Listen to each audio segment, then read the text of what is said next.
Hi, everybody. I apologize for my medical condition. I've got a horrible head cold. Anyway, so we're just on the beginning stages of the fuel tanks. I'm doing the left tank here.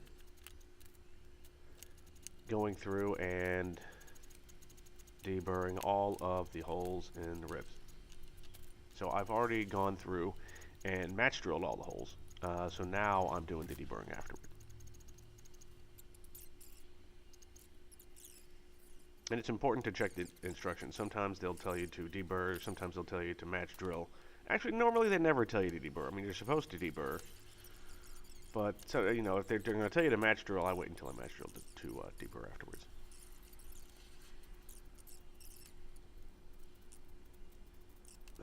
My head. Jesus. I'm at the gates of hell.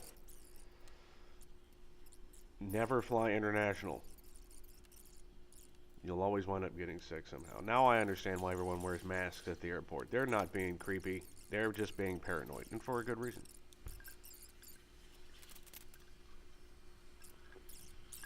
I've taken enough Mucinex to kill a circus pony. I'm just going to start freebasing Sudafed next. Anyway, so doing the deburring of the ribs. So at this point, oh, I got to get all those stickers off. I forgot about the damn stickers.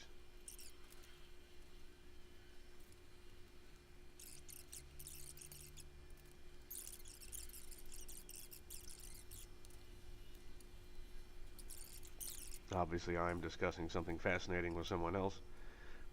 I really love these deburring videos. You really get a sense of scale of just how sick I must be to take on this size of a project.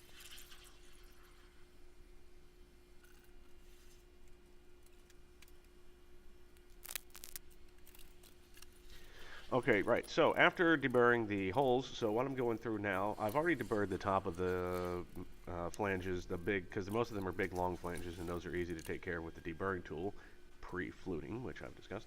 And so now I'm just deburring the rest of the edges. Also, just like the ailerons and flaps, you have to buff the front flanges as they will cause faceting in your skins. So I do all that with my handy dandy little file. Here we are the next day. Apparently I didn't work much then. I had just gotten back from a ferry flight. One of our club planes came back from annual, so I flew it back. It was a very interesting flight. And all kinds of things. Had to land short.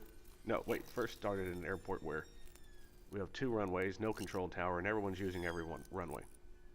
So that was a lot of fun.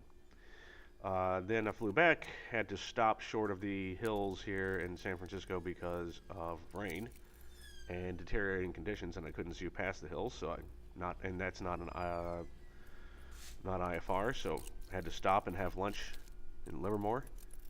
Then when I flew back, there were some nice low clouds, which I darted around, a lot of traffic, and then a big band of suicidal birds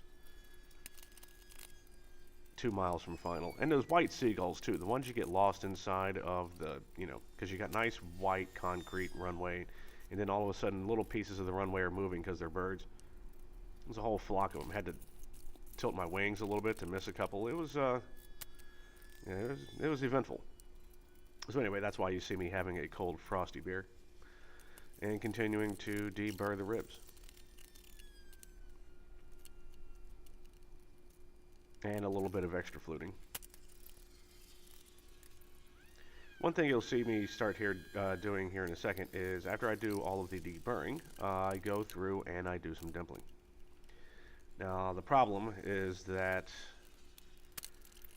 I like my dimple dies, but Cleveland Aircraft Tool, the marvelous aircraft tool company that they are, they sell this great set of dies made specifically for tanks.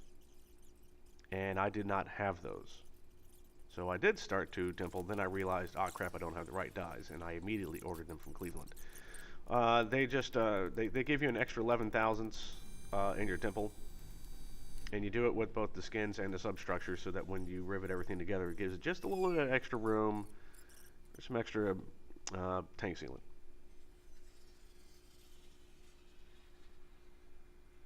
And after working with it a little bit more, yeah, you need all the help you can get.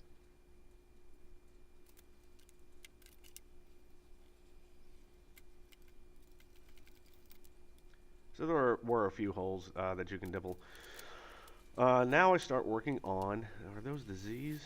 Yes, so these are the stiffeners and the Z channels, the Z attach brackets.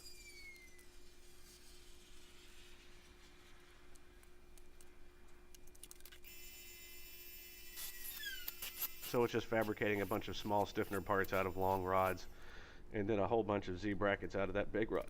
Ooh, pardon me, which we will continue in the next video, so I will see you soon.